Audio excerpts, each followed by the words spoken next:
வணக்கம். தினமலர்.com மாலை 4 மணி செய்திகள். முக்கிய நிகழ்வுகள். நளினி உள்ளிட்ட 4 பேரை விடுவிக்க தமிழக அரசுக்கு இடைக்கால தடை, ஒரு வாரத்தில் இறுதி முடிவு அறிவிக்கப் போவதாக சுப்ரீம் கோர்ட் அறிவிப்பு. INS சிந்து ரத்னா நீர்மூழ்கியில் காணாமல் போன 2 அதிகாரிகளும் பலி, தொடர் விபத்துக்கள் குறித்து ஆராய விசாரணை குழு. தூங்கிக் கொண்டிருந்த சக வீரர்களை சுட்டுக் கொன்ற ராணுவ வீரர் தானும் தற்கொலை, காஷ்மீர் முகாமில் பயங்கரம். விரிவான செய்திகள். ராஜீவ் கொலை வழக்கு குற்றவாளிகள் நளினி உள்ளிட்ட 4 பேரை விடுவிக்க உச்சநீதிமன்றம் இடைக்கால தடை விதித்து உத்தரவிட்டுள்ளது. அதோடு 7 பேரை விடுவிக்கும் விவகாரத்தில் ஒரு வாரத்தில் இறுதி முடிவை அறிவிக்கப் போவதாகவும் உச்சநீதிமன்றம் கூறியுள்ளது. முன்னாள் பிரதமர் ராஜீவ் கொலை வழக்கில் தூக்கு தண்டனை பெற்ற முருகன், சாந்தன், பேரறிவாளன் ஆகியோரின் தூக்கு தண்டனையை ஆயுள் தண்டனையாக குறைத்து உச்சநீதிமன்றம் தீர்ப்பளித்தது. இவர்களை விடுவிப்பது தொடர்பாக தமிழக அரசு முடிவெடுக்கலாம் என்றும் உச்சநீதிமன்றம் கருத்து தெரிவித்தது. இவர்கள் மூவருடன் ஆயுள் சிறை விதிக்கப்பட்ட முருகனின் மனைவி நளினி, ராபர்ட் பயஸ், ஜெயக்குமார், ரவிச்சந்திரன் ஆகிய 7 பேரையும் விடுவிக்க முடிவெடுத்து தமிழக அரசு அறிவிப்பு வெளியிட்டது. இதையடுத்து முருகன் உள்ளிட்ட 3 பேர் தூக்கு தண்டனையை ரத்து செய்யும் தீர்ப்பை எதிர்த்து உச்சநீதிமன்றத்தில் சீராய்வு மனுவை தாக்கல் செய்து மூவரை விடுவிக்க இடைக்கால தடை உத்தரவையும் பெற்றது. எஞ்சிய நளினி 4 ஆயுள் சிறை கைதிகளை விடுவிக்க தடை விதிக்க கோரி கடந்த 24ஆம் தேதி மத்திய அரசு இன்னொரு மனு தாக்கல் செய்தது. அந்த மனுவை வியாழனன்று சதாசிவம் தலைமையிலான பெஞ்ச் விசாரித்தது. இதைத் தொடர்ந்து 4 பேரையும் விடுவிக்க தமிழக அரசுக்கு நீதிபதிகள் இடைக்கால தடை விதித்தனர். கைதிகள் விடுவிக்கப்படுவதை தடுப்பது எங்கள் நோக்கமல்ல என்றும் கூறிய நீதிபதிகள், நாங்கள் அறிவிக்கப் போகும் விதிமுறைகளை எல்லா மாநில அரசுகளும் கட்டாயம் பின்பற்றி நடக்க வேண்டும் எனவும் தெரிவித்தனர். அதோடு இவ்வழக்கில் தமிழக அரசுக்கும் 4 ஆயுள் கைதிகளுக்கும் நோட்டீஸ் அனுப்பவும் உத்தரவிட்ட நீதிபதிகள், ராஜீவ் கொலை குற்றவாளிகள் 7 பேரை விடுவிப்பது பற்றி முடிவெடுப்பது மத்திய அரசா அல்லது தமிழக அரசா என்பது ஒரு வாரத்தில் முடிவு செய்யப்படும் என்றும் தெரிவித்தனர். அரசின் மனு மீது விசாரணை மார்ச் 6ஆம் தேதி நடக்கும் என்றும் நீதிபதிகள் அறிவித்தனர். மும்பை கடல் பகுதியில் INS சிந்து ரத்னா நீர்மூழ்கி கப்பலில் ஏற்பட்ட தீ விபத்தில் மாயமான 2 கடற்படை அதிகாரிகள் இறந்ததை கடற்படை உறுதிப்படுத்தியுள்ளது. நீர்மூழ்கி கப்பலில் ஏற்படும் தொடர் விபத்துகள் குறித்து விசாரிக்க குழு அமைக்கப்பட்டுள்ளது. இந்திய கடற்படையின் நீர்மூழ்கி கப்பல் சிந்து ரத்னா மும்பை கடற்கரைக்கு அப்பால் 80 கிலோமீட்டர் தூரத்தில் புதனன்று அதிகாலை பயிற்சியில் ஈடுபடுத்தப்பட்டிருந்த போது தீ விபத்துக்குள்ளானது. பேட்டரி பகுதியில் மின்கசிவு காரணமாக தீ விபத்தால் ஏற்பட்ட புகை மூட்டத்தில் சிக்கி மூர்ச்சையான 7 கடற்படையினர் ஹெலிகாப்டர் மூலம் மீட்கப்பட்டு மும்பை ராணுவ மருத்துவமனையில் சேர்க்கப்பட்டனர். இந்த தீ விபத்தால் கப்பலின் ஒரு பகுதியில் சிக்கிக் கொண்ட 2 கடற்படை அதிகாரிகள் கபீஷ் முவால், மனோரஞ்சன் குமார் ஆகியோரை மீட்கும் பணி 2வது நாளாக வியாழனன்றும் தொடர்ந்து நடந்தது. இதனிடையே விபத்துக்குள்ளான சிந்து ரத்னா நீர்மூழ்கி கப்பல் மும்பை கடற்கரைக்கு வியாழனன்று காலை கொண்டு வரப்பட்ட நிலையில் 2 அதிகாரிகளும் தீயில் சிக்கி இறந்துவிட்டதை கடற்படையினர் உறுதி செய்துள்ளனர். புதனன்று தீ விபத்து நடந்ததை தொடர்ந்து தார்மீக பொறுப்பேற்று கடற்படை தளபதி அட்மிரல் ஜோஷி ராஜினாமா செய்தார். அவரது ராஜினாமாவை கனத்த இதயத்துடன் ஏற்றுக்கொண்டதாக கூறிய ராணுவ அமைச்சர் AK அந்தோணி, பிரதமருடன் ஆலோசனை நடத்திய பிறகே ராஜினாமாவை ஏற்பதாகவும் விளக்கம் அளித்தார். இதனிடையே கடந்த 6 மாதங்களில் நடந்த நீர்மூழ்கி கப்பல் விபத்துகள் குறித்து விசாரிப்பதற்காக குழு அமைக்கப்பட்டுள்ளது. கடற்படை துணை தளபதிக்கு அடுத்த நிலையில் உள்ள அதிகாரி தலைமையிலான விசாரணை குழு சிந்து ரத்னா தவிர மற்ற நீர்மூழ்கி கப்பல் விபத்துக்கான காரணங்கள் குறித்தும் ஆராய உள்ளது. கடந்த ஆண்டு ஆகஸ்ட் மாதத்தில் சிந்து ரக்ஷக் எனும் நீர்மூழ்கி மும்பை கடலில் தீப்பிடித்து 18 பேர் பலியாகினர். கடந்த மாதம் சிந்து கோஷ் எனும் நீர்மூழ்கி கப்பல் மும்பை துறைமுகத்தில் தரை தட்டியது. ஆனால் அந்த விபத்தில் உயிரிழப்பு ஏதும் ஏற்படவில்லை.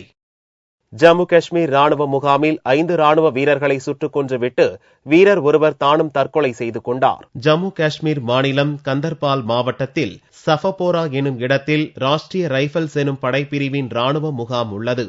இம்முகாமில் வியாழனன்று அதிகாலை அயர்ந்து தூங்கிக் கொண்டிருந்த ராணுவ வீரர்களை ஒரு ராணுவ வீரர் தான் வைத்திருந்த எந்திர துப்பாக்கியால் சரமாரியாக சுட்டுள்ளார். இதில் 5 வீரர்கள் சம்பவ இடத்திலேயே இறந்தனர். பிறகு தன்னைத்தானே துப்பாக்கியால் சுட்டுக்கொண்டு அந்த வீரரும் இறந்தார். ராணுவத்தினர் மத்தியில் கடும் அதிர்ச்சியை ஏற்படுத்தியுள்ள இந்த சம்பவம் குறித்து நீதி விசாரணைக்கு ராணுவம் உத்தரவிட்டுள்ளது. ராணுவ முகாமை காவல் காக்கும் பணியில் ஈடுபடுத்தப்பட்டிருந்த அந்த வீரர் திடீரென ராணுவ வீரர் குடியிருப்புக்குள் புகுந்து வெறித்தனமாக சுட்டுள்ளார் என்று முதல்கட்ட விசாரணையில் தெரியவந்துள்ளது. கடும் மன உளைச்சல் காரணமாக இந்த பாதக செயலை அந்த வீரர் செய்திருக்கலாம் என்று கூறப்பட்டாலும் விசாரணை முடிந்தால்தான் உண்மையான காரணம் தெரியவரும் என்று ராணுவ தலைமையக வட்டாரங்கள் தெரிவித்தன.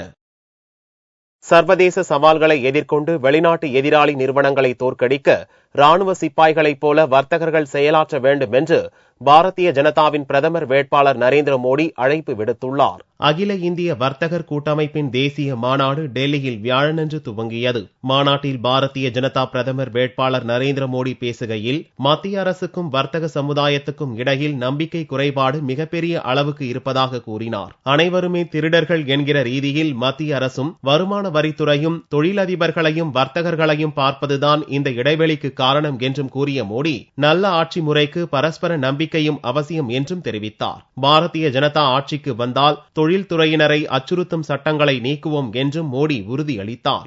कानूनों का इतना जाल बिछा दिया गया है 60 साल में. आप लोग हमें शक्ति दें ताकि हर सप्ताह ये कानून खत्म करें. டெல்லியில் இருந்து நாட்டை ஆளும் வழக்கம் நிறுத்தப்பட வேண்டும் எனவும் எல்லா மாநிலங்களுக்கும் அதிகாரம் பகிர்ந்து வழங்கப்பட வேண்டும் எனவும் மோடி வலியுறுத்தினார். और सचमुच में ये तो लगता है कि ये देश दिल्ली में चलाने की फैशन बंद होनी चाहिए. राज्यों की अपनी ताकत होती है, राज्यों पे भरोसा करना चाहिए. राज्यों को वहां की व्यवस्थाएं क्या है विकसित वैसे करनी चाहिए.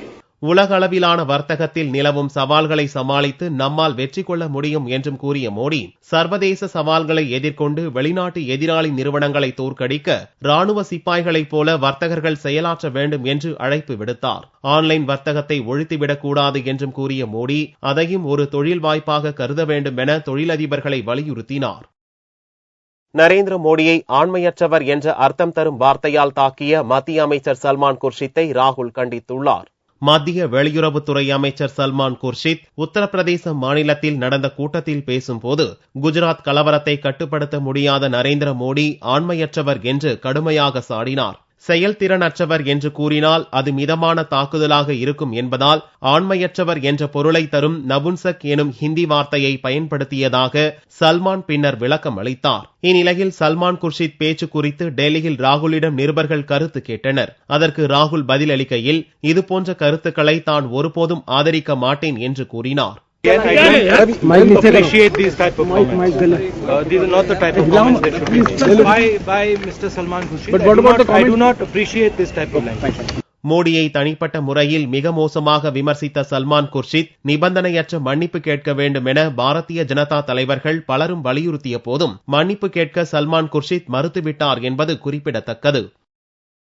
ஜெயலலிதாவை எதிர்த்து தேர்தலில் போட்டியிட்ட பழம்பெரும் நடிகை வெண்ணிராடை நிர்மலா மற்றும் தேமுதிகவினர், குஜராத் உள்ளிட்ட வெளிமாநிலத்தினர் அதிமுகவில் ஜெயலலிதா முன்னிலையில் இணைந்தனர். தமிழக முதல்வர் ஜெயலலிதா வியாழனன்று கட்சி தலைமையகத்திற்கு வருகை தந்தார். அதிமுகவில் சமீபத்தில் இணைந்த பண்ருட்டி ராமச்சந்திரன் ஏற்பாட்டின் பேரில் முன்னாள் MP ராமநாதன், முன்னாள் MLA சின்னசாமி, பல்லாவரம் நகர தேமுதிக தலைவர் அசோக் உள்ளிட்ட 300 தேமுதிகவினர் தங்களை அதிமுகவில் இணைத்துக் கொண்டனர். பல்வேறு அரசியல் இயக்கங்களிலே அவர்கள் இருந்தாலும் கூட அந்த கட்சிகளின் மூலம் தமிழ்நாட்டிற்கு எந்த நன்மையும் நடைபெறாது, எந்த வெற்றியும் கிடைக்காது, எந்த நன்மையும் ஏற்படாது என்ற உணர்ந்த காரணத்தினால்தான் இன்றைய தினம் அனைத்து இந்திய அண்ணா திராவிட முன்னேற்ற கழகத்தில் தங்களை உறுப்பினர்களாக இணைத்துக் கொண்டிருக்கின்றார்கள். வருகிற 2014 நாடாளுமன்ற தேர்தல் இந்திய வரலாற்றில் ஒரு முக்கியமான திருப்பத்தை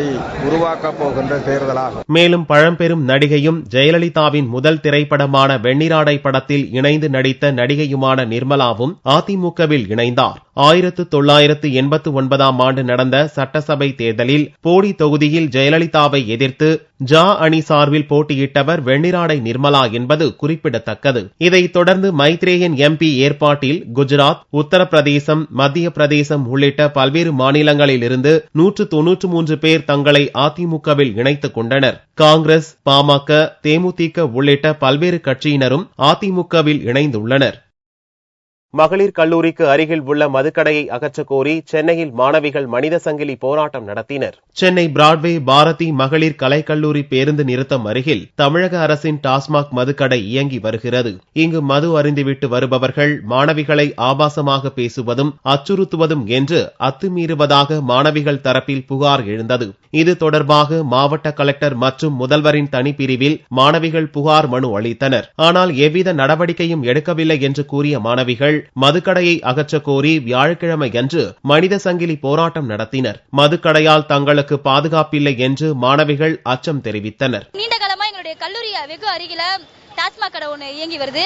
அதனால எங்களுடைய கல்லூரி மாணவிகளுக்கு பாதுகாப்புக்கு அச்சுறுத்தலை ஏற்படுத்துற வகையில அந்த மதுபான கடை இயங்கி வருது. அந்த மதுபான கடை பக்கத்திலேயே பேருந்து நிலையம். எங்களுடைய மாணவிகள் அங்கதான் போய் வீட்டுக்கு செல்றதுக்காக பேருந்துல போவாங்க. பாதுகாப்புக்கு ரொம்ப அச்சுறுத்தலா இருக்கு. ட்ரிங்க்ஸ் பண்ணிட்டு வந்து மேல விழுறது, இன்டிசென்டா பிஹேவ் பண்றது, இது எங்களுடைய பாதுகாப்புக்கு உறுதி வேணும். நிச்சயமா எங்களுக்கு உடனே உறுதி வேணும் அப்படின்றதுக்காக தான் இன்னைக்கு இந்த மனித சங்கிலி போராட்டத்தை நாங்க நடத்தணும் சார். குடிச்சிட்டு வந்து காலேஜ் கேம்பஸ் வெளியிலேயே வந்து எச்ச துப்புறது, யூரின் பாஸ் பண்றது, குடிச்சிட்டு வந்து படுக்கிறது, இதெல்லாம் நிறைய வந்து பண்ணிட்டு இருக்காங்க. இதனால வந்து எல்லாருமே பாதிக்கப்படுறாங்க. பள்ளி கல்லூரிக்கு அருகில் உள்ள டாஸ்மாக் அரசு மதுபான கடைகளை அகற்ற வேண்டும் என்று கல்லூரி மாணவிகள் வலியுறுத்தியுள்ளனர்.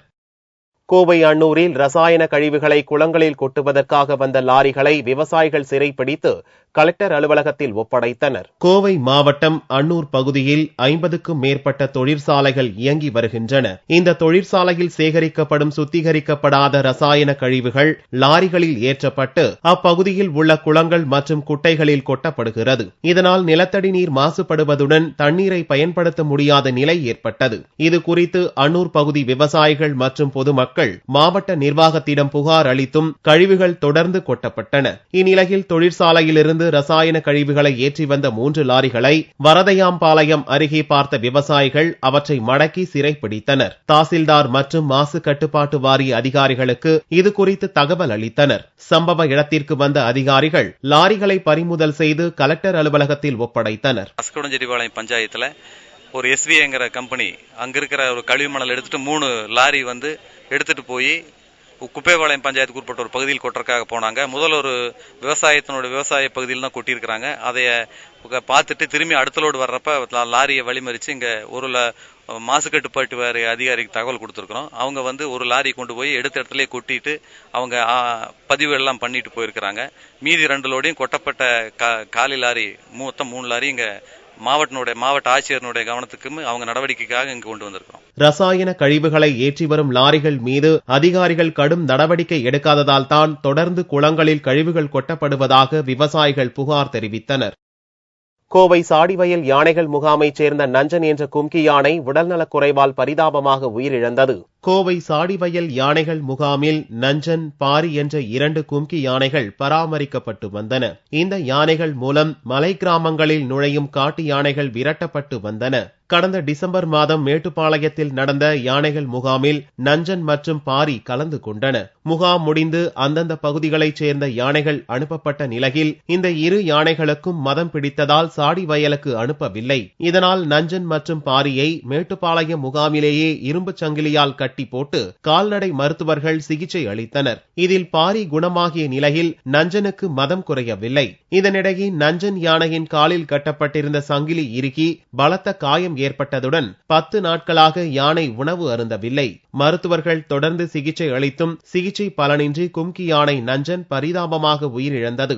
நஞ்சன் என்கிற கும்கி யானை கடந்த சில நாட்களா உடல்நலக் குறைவால் பாதிக்கப்பட்டிருந்தது. கடந்த 10 நாளா கேரளா ஃபாரஸ்ட் டிபார்ட்மெண்ட்டை சேர்ந்த வெட்டினரி ஆஃபீஸர்ஸ், அப்புறம் மெட்ராஸ் வெட்டினரி காலேஜோட ப்ரொஃபசர்ஸ் எல்லாரையும் கூப்பிட்டு வந்து ட்ரீட்மெண்ட் கொடுத்துட்டு இருந்தோம். இவ்வளோ நாள் கொடுத்த ட்ரீட்மெண்ட்டும் பலன் இல்லாமல் அது இன்னைக்கு மதியம் இறந்துச்சு. அதனோட பிரேத பரிசோதனை இன்னைக்கு ஈவினிங் முடிச்சுட்டு அதை வந்து புதைச்சிருவாங்க. கடந்த 15 ஆண்டுகளாக தமிழகம் மட்டுமின்றி நாட்டில் பல்வேறு இடங்களுக்கு சென்று காட்டு யானைகளை விரட்டிய நஞ்சன் உயிரிழந்தது கோவை மக்களிடம் சோகத்தை ஏற்படுத்தியது. தங்கத்தின் விலையில் வியாழக்கிழமையன்று சவரனுக்கு 64 ரூபாய் குறைந்திருந்தது. ஒரு சவரன் தங்கம் 22,952 ரூபாய்க்கு விற்பனையானது. 1 கிராம் ஆபரண தங்கம் 2,869 ரூபாயாக இருந்தது. வெள்ளி கிராமுக்கு 1 ரூபாய் 80 காசுகள் குறைந்து 1 கிராம் 50 ரூபாய் 60 காசுகளுக்கு விற்பனையானது. பார்வெளியின் விலை 47,325 ரூபாயாக இருந்தது. மகா சிவராத்திரியை முன்னிட்டு திருநள்ளாறு தர்பாரண்யேஸ்வர சுவாமி கோவிலில் நாட்டியாஞ்சலி விழா துவங்கியுள்ளது. காரைக்கால் அடுத்த திருநள்ளாறில் அமைந்துள்ள பிரசித்தி பெற்ற தர்பாரண்யேஸ்வரர் கோவிலில் மகா சிவராத்திரி வெகு விமர்சையாக கொண்டாடப்படுகிறது.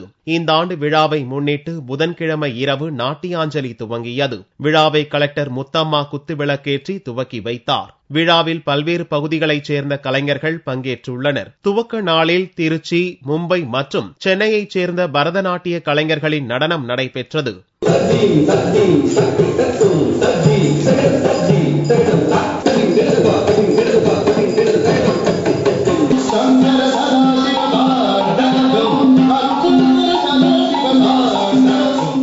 வரும் 2ஆம் தேதி வரை நடக்கவுள்ள இந்த நாட்டியாஞ்சலி நிகழ்ச்சியில் வெளிநாடுகளைச் சேர்ந்த பரத கலைஞர்களும் பங்கேற்க உள்ளனர். மீண்டும் செய்திகள் இந்திய நேரப்படி இரவு 8 மணிக்கு. வணக்கம்.